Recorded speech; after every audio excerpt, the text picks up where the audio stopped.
MJ Lenderman, Manning Fireworks album review. Let's chat about it. Hey friends, what's going on? John here from What's Spinning, here tonight to chat about this latest album from North Carolina-based singer-songwriter MJ Lenderman. You may also know him from his work in the group Wednesday. And since he kicked things off with his solo career a few years ago, I've really fallen in love with his style overnight, whether it be his deadpan lyrics or his storytelling. His slacker style as well, and he kicked it all off with his self-titled debut. Now, this thing went unnoticed, but it did get reissued a few years later, and if you haven't yet, definitely check it out. It's a little bit of a long listen. A lot of the songs on there are pretty beefy cuts, but it really is a great introduction to his style. Now, a few years later, he dropped the Ghost of Your Guitar solo track, which was a lot more polished, a lot shorter, and showed him taking things in a little bit of a different direction. Gone were the 7-minute epics, and in its place were much quirkier, much more vignette-style tracks. But I honestly thought that it was equally as enjoyable and an interesting change of pace. And the last time we heard from him from a solo album perspective, with his Both Songs album. I mean, this album was just a feast lyrically. MJ is just such an entertaining performer overall, with lyrics ranging from love to alcohol to the WWE to Dan Marino. But I just found it so quaint and likable. Now, since then, Wednesday has only gotten bigger. MJ has only gotten bigger as a solo artist. That best spot that he had on that new Waxahachie album was awesome. And leading up to this thing, he was dropping some really great singles, and I'm here to tell you the man is still on fire. Joker's Lips, very early on in the album, this track just kicks things off great. This track is so immaculate and warm, and MJ's performance right off the bat is just so tender.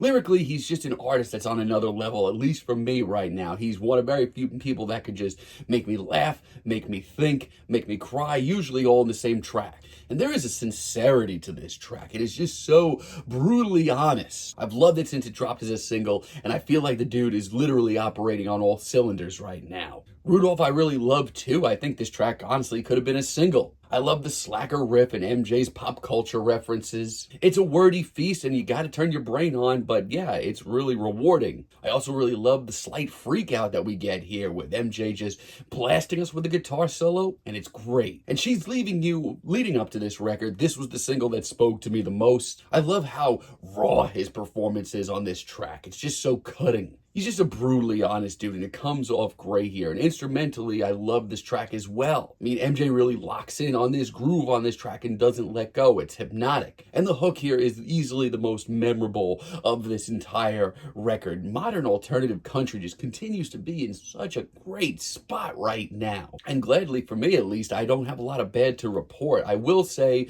I'm not a fan of the title track, Manning Fireworks, that kicks this record off. I don't mind a low-key, breezy slacker tune from MJ. Those are some of his best tracks. And lyrically, there's nothing wrong with this track. It's still very sharply penned. But God, his performance here is easily my least favorite of the entire record. There are so many better performances here.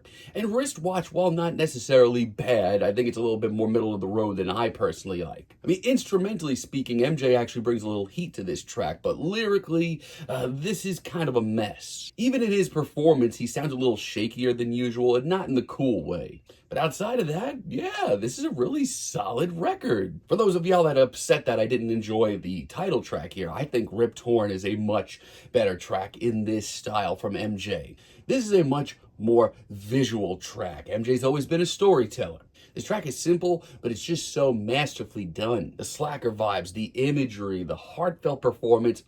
Also really like You Don't Know the Shape That I'm In. I love the laid-back groove of this track. It's light, it's playful, it's sweet, it's a lazy song for lazy days, and MJ really paints a picture of it. And I can't be mad with it. It makes me want to crack open a beer, sit outside, and listen to some of MJ's stories. On My Knees is also hell of a track. Once again, could have been a single. One of my favorite deep cuts here. I love the rough and tumble riff and just how bluesy this gets. His vocals, specifically on this cut, are absolutely tremendous, and I love the imagery. His vocals are just so pained and raw, and instrumentally we get another freak out, and I continue to love that. And we have a long boy as a finale, Bark at the Moon. This thing is 10 minutes long, and personally, I love a track like this. To an extent, it brings me back to his roots. I mean, he lets this track friggin' breathe. This thing really has room to grow. Bluesy guitars, nostalgic lyrics, you know what we're getting here. But then this track takes a turn for the more experimental and the hellish in the second portion. It's got a little drama to it, though. It feels like something big is about to happen. It's very noisy, it's very drony, it's a pretty big risk, but I'd certainly like to hear more of it. It doesn't end up getting boring. It makes me feel like the man has some pretty big ideas for the future, and I can't wait to see where they're going. For now, though, this album is very, very solid from MJ. I don't know if I enjoy his last work a little bit more, but right now, he's just a great storyteller, a great performer, and alternative country continues to be in such great hands right now. I'm feeling a decent 8 on this album, but let me know what you all think down below. If you like the video, be sure to give us a like, give us a subscribe, and let me know down below what you would like for me to chat about in the future. And until next time, have a great day, friends.